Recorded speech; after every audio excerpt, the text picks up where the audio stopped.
Welcome friends. हम lecture number 2 में आपको स्वागत कर रहे हैं EBS समाधान के इंस्टीट्यूट में।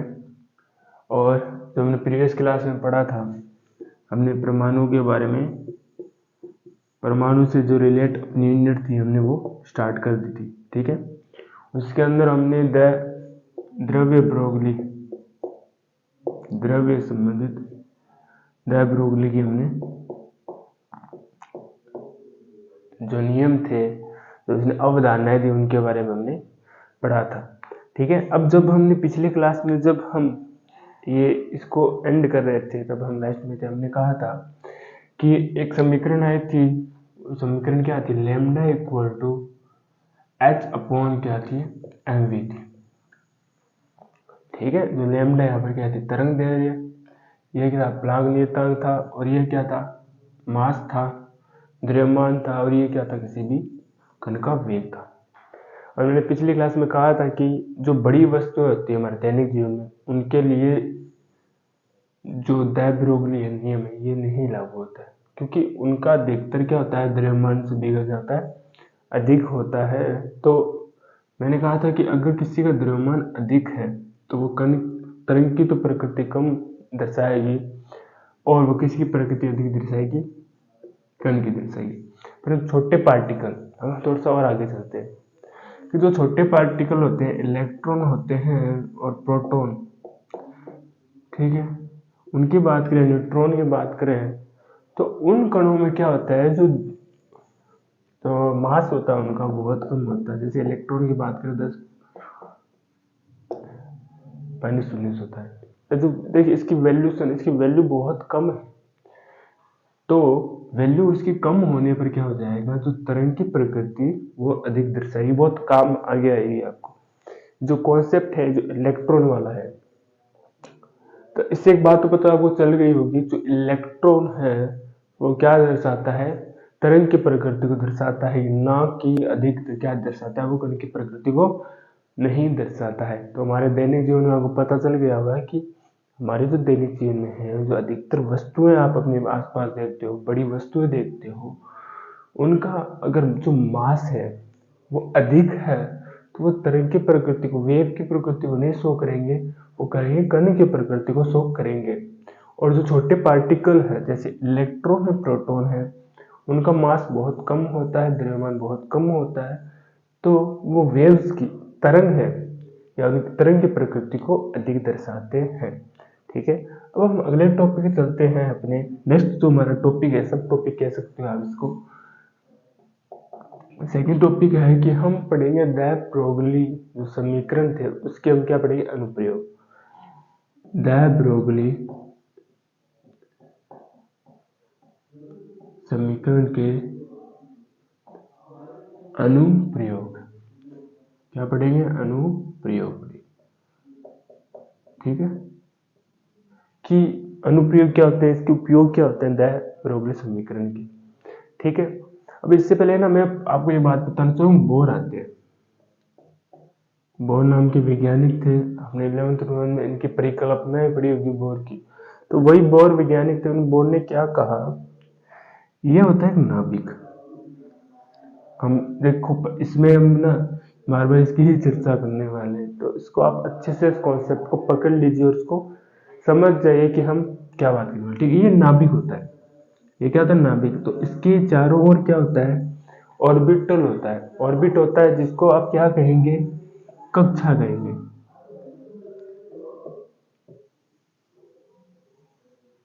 ये कक्षा या इसको कहेंगे आप कोष कहते हैं, जिसके चारों ओर क्या करता है? इलेक्ट्रॉन अपना चक्कर करता है।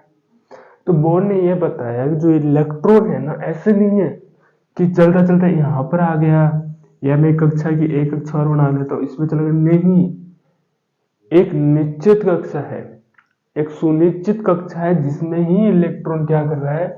चक्कर कर रहा है। समझ में आ गया? एक इलेक्ट्रॉन, ये नाभिक है, नाभिक के चारों ओर कक्षाएं होंगी, जिसमें क्या होगा? इलेक्ट्रॉन गति करेगा। ठीक है, क्या करेगा? गति करेगा। अब ये सुनिश्चित कक्षा होती है कि इसी कक्षा के अंदर ही वो चक्रण करेगा, ना कि इसमें, ना कि इसमें वो चक्कर करेगा। ठीक है, ये तो बात हो गई इसकी। अब कौन से इलेक्ट्रॉन हैं जो इस कक्षा के अंदर चक्कर करेंगे, ये तो पता चल गया। इलेक्ट्रॉन यहाँ पर आया, उसने कहा कि परमाणु के पास जगह कहाँ है जहाँ पर मैं चक्कर करूं। उसने कहा मेरे पास सुनिश्चित कक्षा है जहाँ पर मैं चक्कर कर सकता हूँ, परंतु तेरे पास ऐसी क्या काबिलियत है या योग्यता है, तेरे गुण है कि मैं तुझे चक्कर करने देता हूँ। तो इलेक्ट्रॉन की बात करें, क्या उसके पास कैसी कैपेसिटी, क्या गुण है, क्वालिटीज है जिसके थ्रू वो क्या करता है, चक्कर करता है। देखिए, अगर उस इलेक्ट्रॉन का कोणीय संवेग क्या हो, उसका जो कोणीय संवेग है वो h/2 का क्या हो, वो एक पूर्णांक हो, जो उसका कोणीय संवेग है, उस कोणीय संवेग का वह एक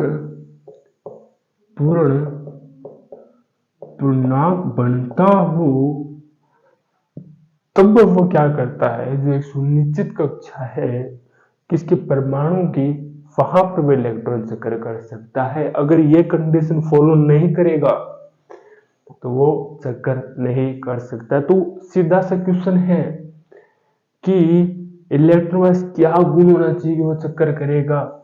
ऑब्जेक्टिव टाइप में क्वेश्चन वो दे सकता है आपको ऑप्शन में पूछकर कि जो कोणीय संवेग है इक्वल टू NH/2 हो सकता है, यहाँ पर वो n हटा सकता है, वो बता दे सिर्फ h/2 अगले ऑप्शन में दे सकता है, या कह सकता है वो सेकंड लाइन देखकर आप पूछता है कि वो सिर्फ होना चाहिए, पूर्णांक होना चाहिए। ठीक है, ये सिद्ध करता हूँ या कैसे पूर्णांक नहीं होना चाहिए, तो वो ऑप्शनल आपको चेंज करके दे सकता है। तो इसको अंडरस्टैंडिंग कर लीजिए। जहां n की जो वैल्यू है, n की वैल्यू यहाँ पर 1 2 3 4 कुछ भी हो सकती है। n की वैल्यू 1 से लेकर इनफाइनाइट तक कुछ भी हो सकती है, अनंत तक कुछ भी हो सकती है।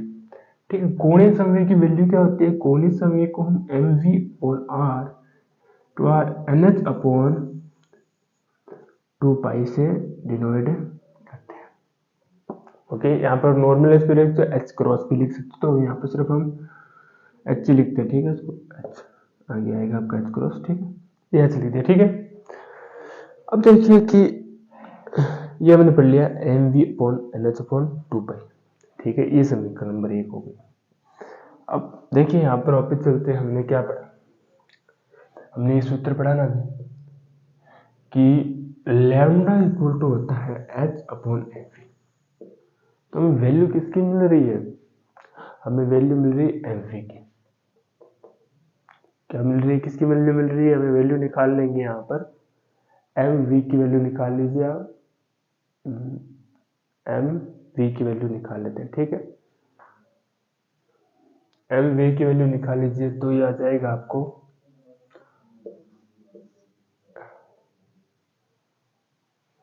mv को देखिए दो तरीके से हम निकाल सकते हैं। एक क्या कर दीजिए, जो mv है ना इसको एक नीचे भेज दिए, दो तरीके से बताना चाहूंगा।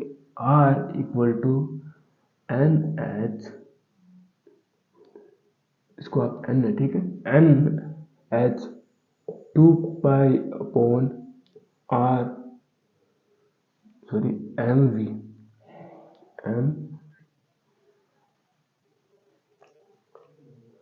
ठीक है, अब देखिए यहाँ पर h/mv बराबर क्या है, लेमडा बना है ना, तो ये देखिए वैल्यू, ये देखिए ये वैल्यू, ये किसके इक्विवेलेंट हो जाएगी, ये हो जाएगी इक्विवेलेंट m, ये पूरा लेमडा जाता है लेमडा, और ये हो गया 2। ठीक है, इसको इधर भेज दीजिए, 2πr इक्वल टू n।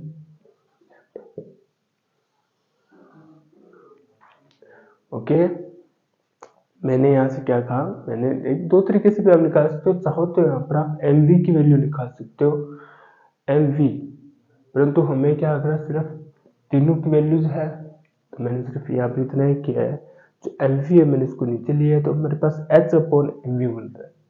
जो h/mv मैंने देखिए इसको हाईलाइट भी कर दिया, जिसकी वैल्यू क्या होती है, लेमडा।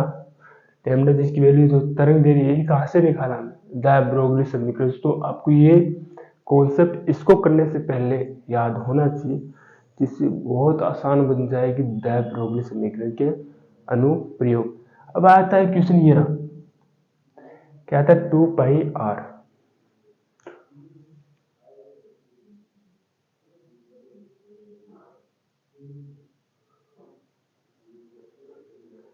ठीक है।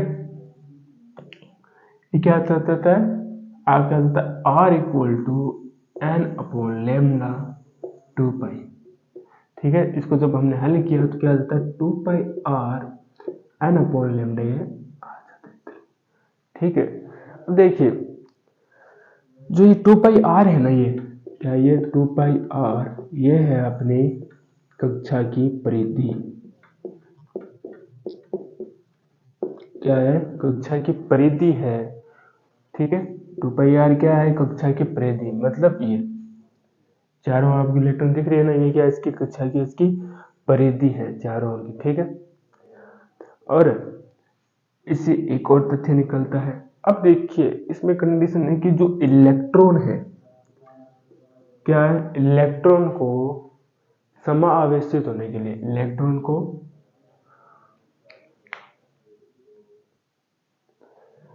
ठीक है।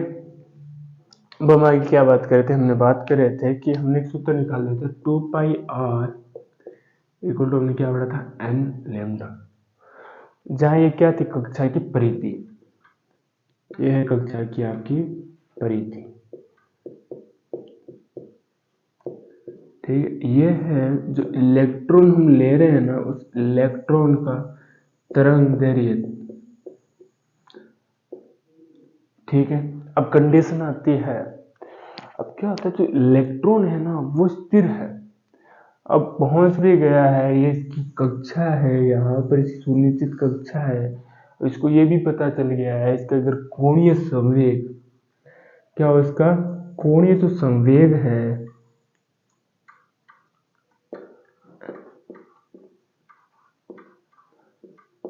2π के बराबर होगा, तब वो इस कक्षा के अंदर चक्कर कर सकता है। अब चक्कर तो करना है ना उसको, चक्कर करना अर्थात समावेशित,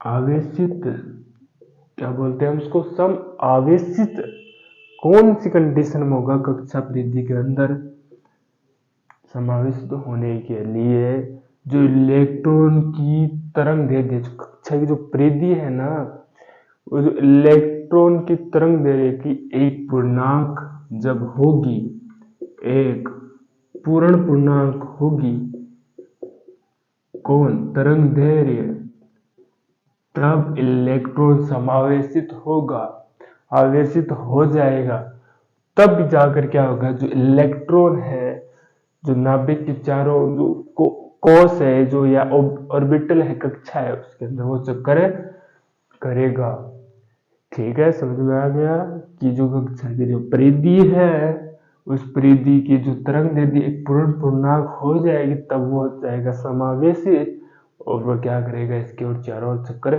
करेगा। तो ऑब्जेक्टिव चाहे में आपको ऑप्शन पूछ सकता है कि इलेक्ट्रॉन के किसी भी कक्षा में चक्कर करने के लिए निम्न क्या स्थिति हो सकती है, क्या गुण होना चाहिए, गुण में होना चाहिए कि इलेक्ट्रॉन जो तरंग दैर्ध्य वो एक पूर्णांक होनी चाहिए, वो इसकी कक्षा की परिधि की इक्वल होनी चाहिए, और दो तीन कंडीशन और दे सकता है कि वो गतिशील होना चाहिए, उसका वेग बराबर होना चाहिए। तो हमें ध्यान में क्या रखना है, मैंने कि वो एक पूर्ण पूर्णांक होनी चाहिए उसकी तरंग दैर्ध्य किसके, कक्षा की परिधि के। तो ये कॉन्सेप्ट आपको दिमाग में रहेगा, तो हम किसी भी प्रकार के जो MCQ है ना, मल्टीपल चॉइस क्वेश्चन, वो इजीली, बहुत इजीली हम कर सकते हैं, ठीक है। इसका आखिरी और अंतिम पड़ाव पर इस टॉपिक को, उसको हम जो अंतिम टॉपिक है ना, अंतिम चीजों को सारांश से इसको के साथ टॉपिक को एंड करेंगे,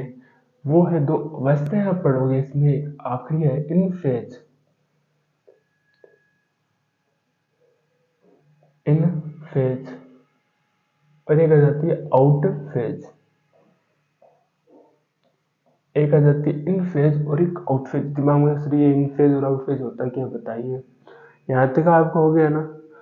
तक हमें पता चल गया है कि जो नाभिक है उसके चारों ओर इलेक्ट्रॉन कण की भांति नहीं बल्कि एक तरंग की भांति चक्कर करेगा। ये कॉन्सेप्ट क्लियर हो चुका आपको अच्छे से? क्यों हमने एक एक चीज स्टेप बाय स्टेप समझी है। क्या हमने स्टेप बाय स्टेप समझी है। जो कण है, जो इलेक्ट्रॉन कण की बात नहीं तरंग की बात कहते हैं। पर आपने देखा होगा जो तरंग होती है ना, तरंग वो कुछ इस प्रकार से गति करती है, उसकी चलने की दिशा कुछ इस प्रकार से होती है। क्या होती है? इस प्रकार से होती है। ठीक है, हम बात कर रहे हैं इन फेज। अब जो सपोज इसने किया, इसके बाद निकलने के बाद ये पुनः है सिमिलर पथ है जो तरंग का, उसी में ही गति करते रहे और इसी प्रकार से जो तीसरी चौथी पांचवी तरंगे भी सिमिलर इसी पथ में ही गति करते रहे तो उसको बोलते हैं हम इन फेज। ये जो स्थिति कब आती है? ये स्थिति तब आती है जब ये क्या हो, इक्वल हो। MVVR n लैम्डा अपॉन 2 पाई की जब इक्विवेलेंट हो, ये वैल्यू बराबर हो, तब इन फेज की स्थिति हमारे सामने उत्पन्न आती है, जिसके अंतर्गत जो हम प्रथम तरंग की बात करते हैं, जो बनी द्वितीय तरंग क्या उस पर समावेशित हो जाती है। यहाँ पर क्या होता है, उस पर अध्यारोपित हो जाती है, उसी ही पथ में गति करती रहती है, तो हमें इसको इन फेज कहते हैं। और आउट फेज इसका विपरीत होता है, जिसमें ये वैल्यू दोनों इक्वल नहीं रहती, उसमें कहते हैं आउट फेज, उसको कहते हैं। समझ में आ गया? मतलब उसका जो कोणीय संवेग है वो n लैम्डा अपॉन 2 पाई के एक पूर्ण पूर्णांक के बराबर नहीं होगा। और इन फेज के अंदर बात करें तो जो उसका कोणीय संवेग है किसका, इलेक्ट्रॉन का, वो लैम्डा अपॉन 2 पाई के एक पूर्ण पूर्णांक के बराबर होता है। हम डायग्राम से समझते हैं उसकी स्थिति क्या होती है, चित्र किस प्रकार से इसको बनाया जाता है। वापस देख लीजिए, ये नाभिक है हमारे पास और ये क्या है, उसकी तरफ एक कक्षा है, ऑर्बिटल है या कोश है। प्रथम तरंग तो वैसे ही जा रही है, जैसे जैसे प्रथम तरंग देखो तरंग के रूप में ही गति करेगा, ना कि वो क्या करेगा, कण के रूप में गति करेगा।